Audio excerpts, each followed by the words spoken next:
प्यारे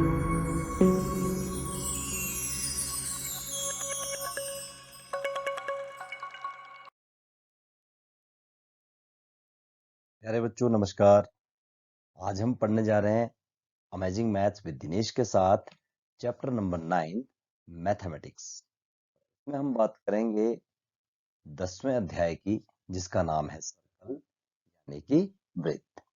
दोस्तों, आपको बताना चाहूंगा कि यह इस वीडियो हमारा जो वीडियो पार्ट है दैट इज थर्ड पार्ट, और हम सर्कल के बारे में बातचीत इसमें कर रहे हैं।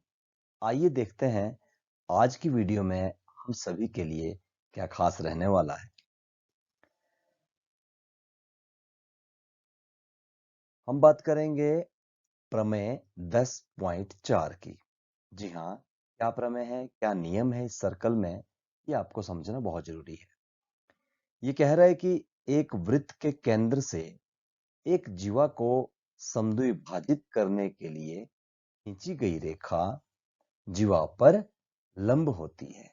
ठीक है, एक वृत्त के केंद्र से जीवा को समद्विभाजित करने के लिए जो रेखा खींची जाती है वह जीवा पर लंब होती है। आइए इसको हम डायग्राम की सहायता से समझने का प्रयास करते हैं। किस तरह से? आपके पास एक वृत्त दिया है और उस वृत्त में सर्कल दिया है ओ। एक आपके पास जीवा दी है ए बी।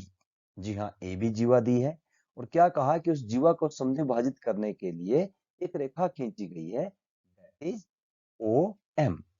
और ये ओ एम जो है ये आपकी इस जीवा को समद्विभाजित यानी कि दो बराबर भागों में बांट रही है। अब आपने सिद्ध क्या करना है कि यहां इस पर लंब बनाती है, यानी कि 90 डिग्री पर इसको काटती है। हम क्या करते हैं, इसकी एक जो त्रिज्या है ओ ए उसको भी मिला लेते हैं, और दूसरी त्रिज्या ओ बी उसको भी मिला लेते हैं। और आइए अब इस डायग्राम की सहायता से हम इस प्रश्न को, इस प्रमेय को हल करना सीखेंगे। प्यारे बच्चों, यहां पर सबसे पहले हमें कुछ चीजें दी गई है, उन चीजों को लिखना आवश्यक है इस क्वेश्चन को समझने के लिए। क्या दिया है हमारे पास? यहां हमें एक वृत्त दिया है। ठीक है, एक वृत्त दिया है जिसका केंद्र O है। ओके, तथा एक जीवा ए बी। यहां पर आपको जीवा दिखाई दे रही है ए बी। ये एक जीवा दी गई है जिसका मध्य बिंदु M है, और ये मध्य बिंदु O से गिराई गई एक रेखा है। ठीक है, ये हो गया इसका मध्य बिंदु। अब हमने सिद्ध क्या करना है? प्रश्न में हमें सिद्ध करना यही कहा गया है, जो जीवा को काटने वाली रेखा ओ एम है वह ए बी पर लंब है। यानी कि हम इसको इस तरह से लिख सकते हैं कि ओ एम लंब ए बी। ये चीज हमने सिद्ध करनी है। तो आइए चलते हैं प्रमाण की तरफ, और प्रमाण में हम इसको किस तरह से सॉल्व करने का प्रयास करेंगे।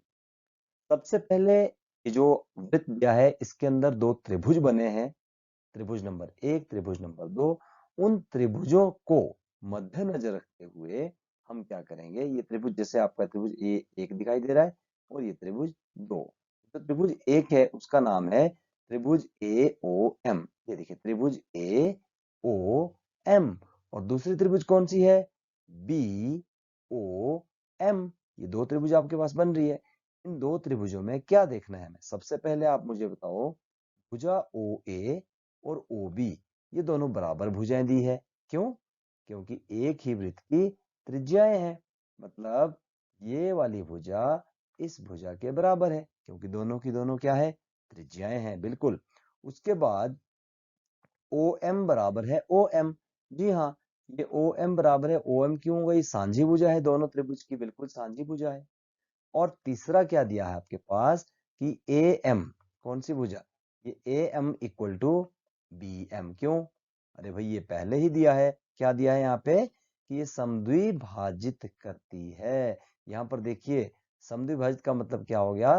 दो भागों में बंटी है। तो यदि इस डायग्राम को आप ध्यान से देखोगे तो ये वाली भुजा इस भुजा के बराबर, बीच वाली भुजा बीच वाली के बराबर, और ये वाली भुजा इसके बराबर। तो हम क्या कह सकते हैं कि दोनों त्रिभुजों में क्या चीज बराबर है? आइए देख आपने अध्याय 7 में अवश्य पढ़ा होगा कि त्रिभुजों की सर्वांग समता के बारे में। तो क्या था उसमें? यदि किसी त्रिभुज की तीनों भुजाएं किसी अन्य त्रिभुज की संगत भुजाओं के बराबर हों तो दोनों त्रिभुजें सर्वांगसम होते हैं। और हाँ, यदि दोनों त्रिभुज सर्वांगसम होते हों तो उनके संगत कोण तथा संगत भुजाएं भी बराबर होती है। तो यहां से हमें क्या पता लगा? S S S congruency. जी हाँ, भुजा भुजा भुजा सर्वांग समता द्वारा आकृति एओएम और बीओएम में ओ ए ओ बी के बराबर था, ओएम ओएम के बराबर था, एएम बीएम के बराबर था।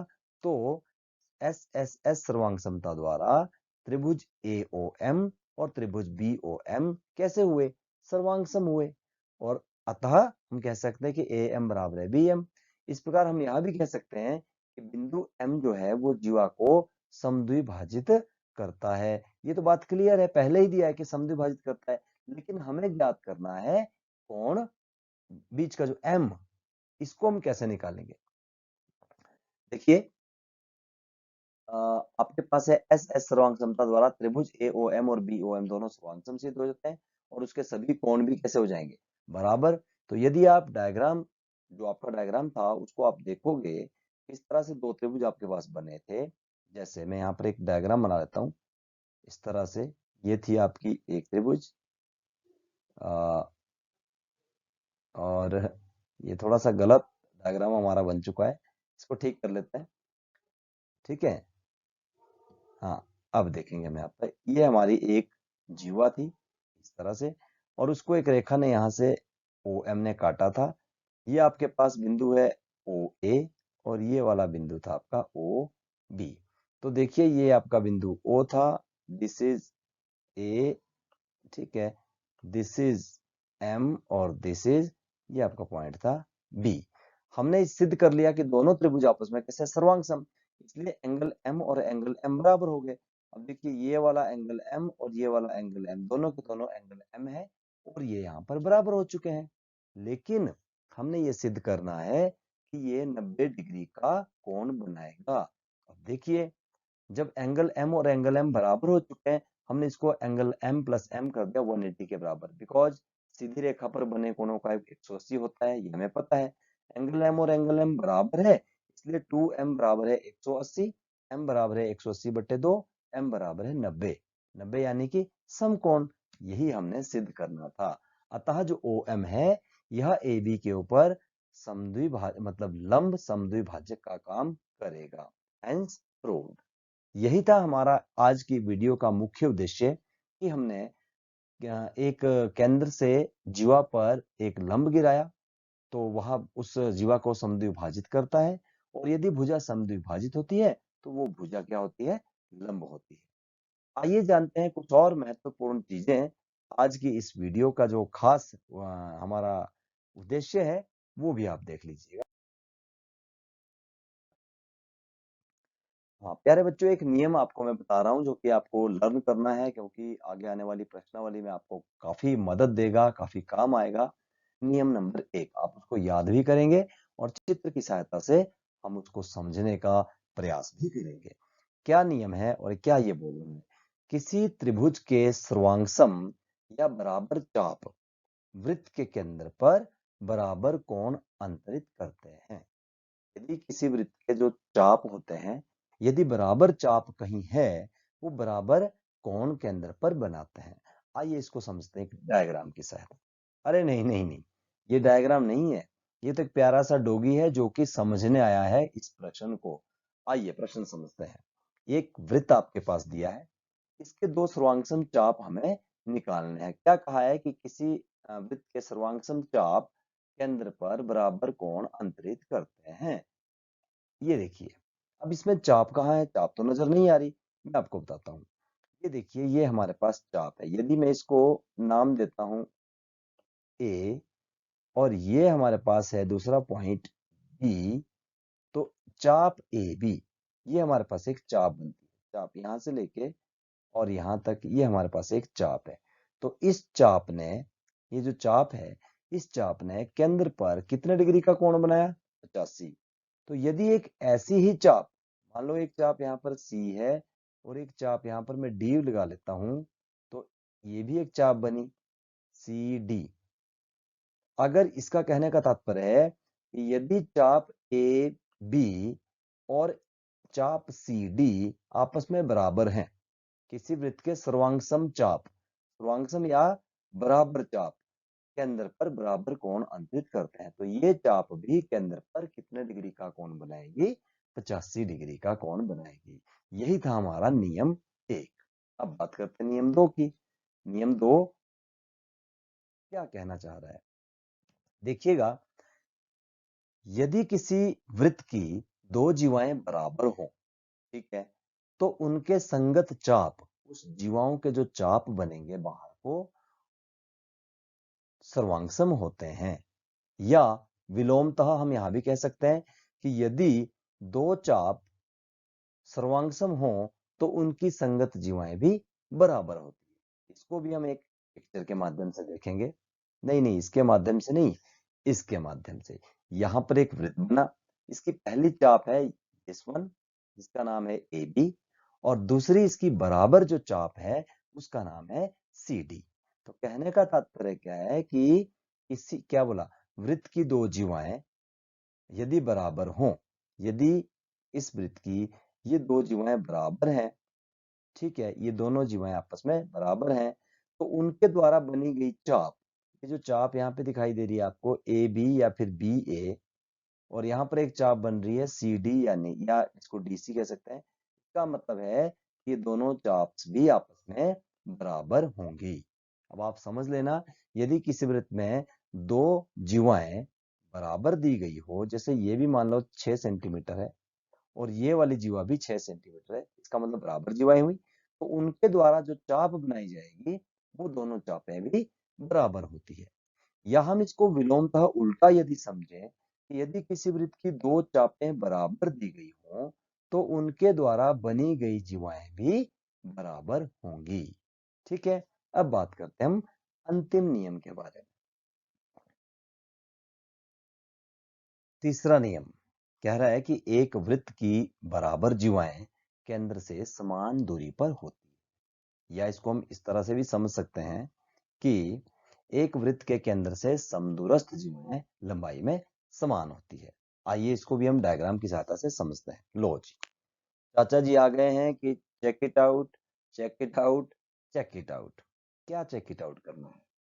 यहाँ पर हम देखेंगे एक वृत्त हमारे पास है, उसकी एक जीवा दिखाई दे रखी है, दूसरा एक व्यास दिया है, और एक ए बी जीवा है, दूसरी एक जीवा है आपके पास सी डी, और आपका सेंटर ओ, और आपकी जो व्यास है दैट इज बी और के। यहाँ पर बड़े ध्यान देने की आवश्यकता है कि ये सेंटर है हमारे इस वृत्त का, और इस केंद्र से एक वृत्त की बराबर जीवाएं, ये बराबर जीवाएं हैं। मान लीजिएगा यदि इस जीवा का जो लंबाई है वो 5 सेंटीमीटर है, और मान लो ये जीवा भी 5 सेंटीमीटर है, तो यकीनन इसका जो सेंटर से डिस्टेंस होगा, यहाँ से और यहाँ का जो डिस्टेंस होगा, और इसका भी यहाँ से यहाँ का जो डिस्टेंस होगा, लंबवत डिस्टेंस हम इसको कहते हैं 90 डिग्री पे, ये भी 90 डिग्री पे होगा। ये दोनों निश्चित तौर पर बराबर डिस्टेंस होते हैं। एक वृत्त में यदि बराबर जीवाएं हैं तो केंद्र से उनकी दूरी बराबर होती है। यही था हमारा आज का तीसरा नियम।